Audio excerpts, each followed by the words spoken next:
everybody. This is Lowell Thomas. For many long years, it has been my pleasure to bring you reports from the far corners of the globe. These reports have ranged from Tibet to the Andes, from the inner desert of Australia to the ice fields of the polar regions.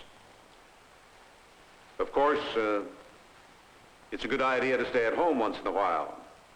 If you don't, you lose sight of the fact that some of the greatest stories of all are to be found right in your own backyard. This, perhaps, is such a story.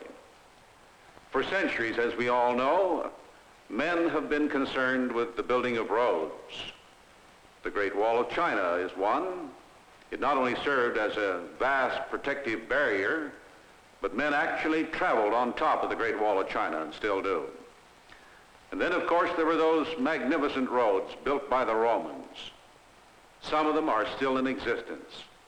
I've even traveled on ancient Roman roads in Arabia. And then there's the Appian Way into Rome.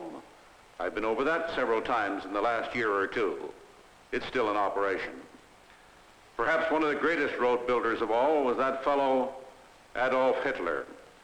His blitzkrieg concept of warfare depended on great roads, hence the Autobahn, the highways that still crisscross Germany.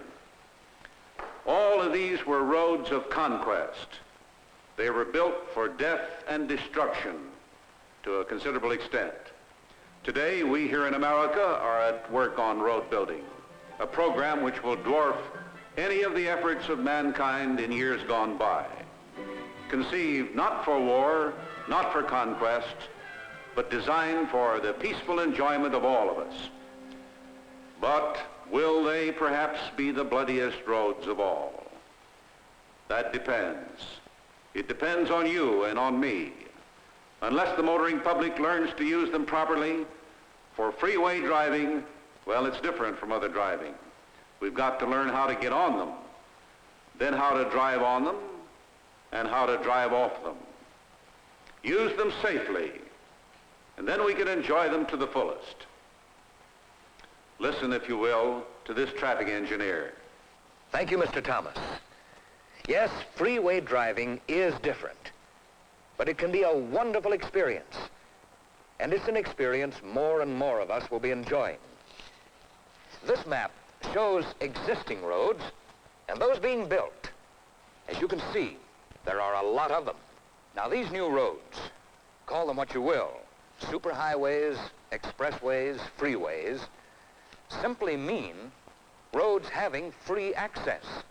They're easy to get onto and off of. They're designed to eliminate traffic conflicts and to move traffic rapidly and safely. Let's take a look at some of yours. First, this divider strip. It separates traffic moving in opposite directions. This is the danger of head-on collisions. At night, headlight glare is far less. On our new freeways, there are no steep grades. Curves are easy. Lanes are wide, and you can see long distances ahead.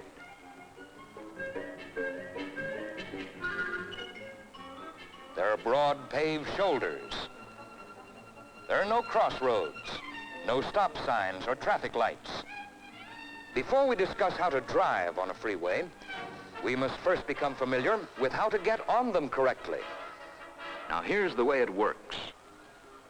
First, observe the signs.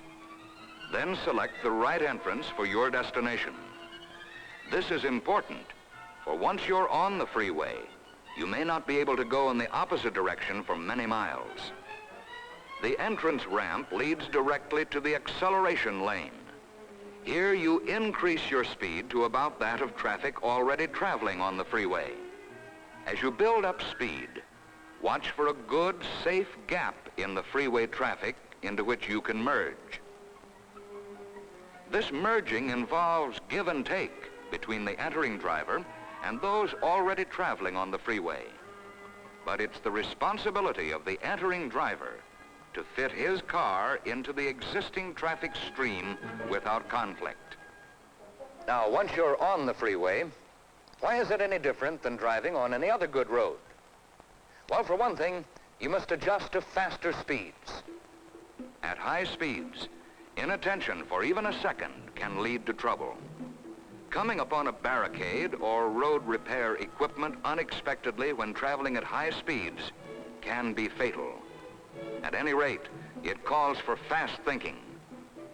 When driving in heavy traffic on urban freeways, emergencies of any kind increase your need to be alert.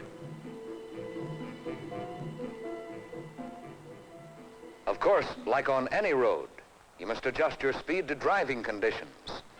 What might be a safe speed on a bright, clear day might be an unsafe speed under different conditions. In heavy smog, or when it's foggy, rainy, or under snow and ice conditions. Slow up, play it safe. Now here's another problem we all have to face up to honestly if we're to be safe drivers. What about our personal limitations? What about our hearing, our eyesight, our reactions? At fast freeway speeds, any emergency may require faster reactions than we can meet unless we make allowances for that possibility. So we may have to change some of our driving habits. You should never suddenly stop or slow down with no good reason. If you should drive past the exit you intended to use, don't brake and slow down suddenly. You might be struck by the car following. Maintain your speed because you'll have to go on to the next exit. Now, a question often asked is, which lane should I drive in? Well, that depends somewhat on your speed. Generally speaking, faster traffic uses the left lane, slower traffic the right lane. So select the proper lane and then adjust your speed to that of the traffic in your lane. If you overtake and pass cars frequently, either slow down to the lane speed or move to the faster lane. A steady flow of vehicles in the same lane traveling at the same speed makes freeway driving pleasant and moves traffic smoothly. So keep the pace. To change lanes, increase your speed a bit and catch up to a traffic gap rather than wait for a gap to catch up with you. In extremely heavy traffic, there may not be any gaps. In that case, you should signal and edge over a bit to indicate you need a gap. Usually, other drivers will let you in. Faster freeway speed means you must signal farther in advance than on an ordinary road to warn drivers behind you that you're going to move to the left. Before making your move, check your mirrors.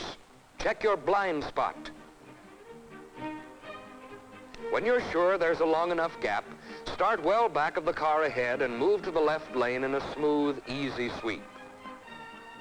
Now, a question that's often asked, what's a safe following distance on freeways? Well, the highway rule is stay back 1 car length for every 10 miles of speed. For instance, at 70 miles per hour, you should allow at least 7 car lengths. Faster freeway driving makes this a must rule. In fact, you should stay back more than 1 car length, if possible, for every 10 miles of speed. But in heavy traffic, in and around cities, these distances simply aren't kept. If you try to maintain proper distance, other cars will cut in ahead and fill the gaps. Under these circumstances, you must be especially alert and ready for an emergency stop, for rear-end collisions are the most frequent and serious of freeway accidents. So, keep your distance. Now, something entirely different. It's called freeway drowsiness, or freeway hypnosis. The very advantages that freeways offer contribute to this. Long, straight stretches of road, no cross traffic, your eyes fixed on a point straight ahead, mile after mile at sustained speed. You become inattentive, drowsy. You begin to lose contact with reality.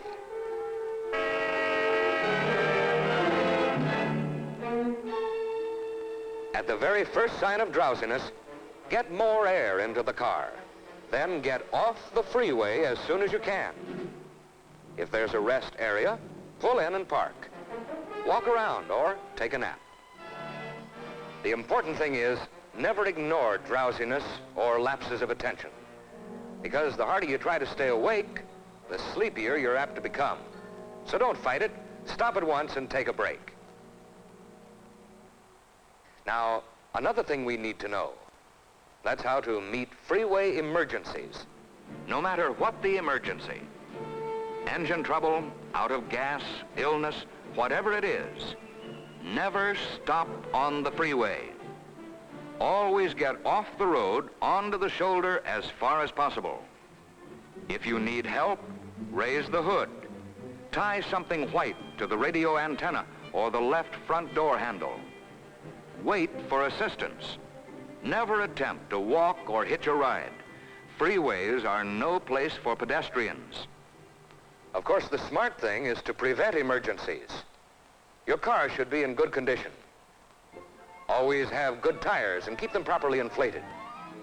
Have the attendant check your fan belt, radiator level, oil level, and the battery. And be sure you have ample fuel. It's a good idea to refill when down to the last quarter tank. Remember the old adage, an ounce of prevention is worth a pound of cure. Well, now that we've discussed getting on and driving on freeways, the next question is, how do we get off them correctly? First, know how to identify your exit. Learn its name or route number in advance. Also, it's a good idea to know the exit just before yours so you can be alert for your exit. When you spot your exit sign, move to the right lane. As you come to the deceleration zone, move over into it, and then begin reducing your speed. Check your speedometer, and be sure you're slowed to the posted speed for your exit ramp. This is important, because once off the freeway, you will be sharing a smaller roadway with other cars coming toward you. Also, there will be crossroads with cars and pedestrians to watch for.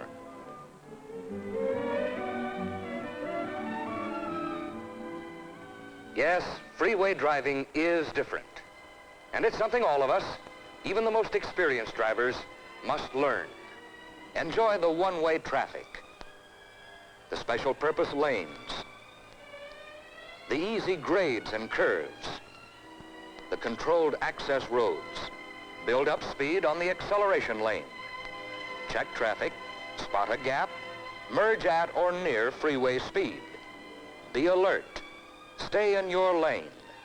Maintain proper speed. Overtake and pass correctly. Keep your distance. At the first sign of drowsiness, get off the road. In case of emergency, get completely off the road onto the shoulder. Stay with your car until help comes. Know your exit. Get into proper lane for your exit in advance. Reduce speed sufficiently on deceleration lane.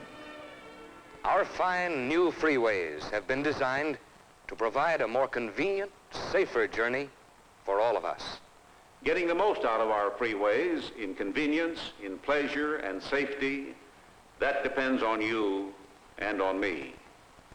Let's do it. So long.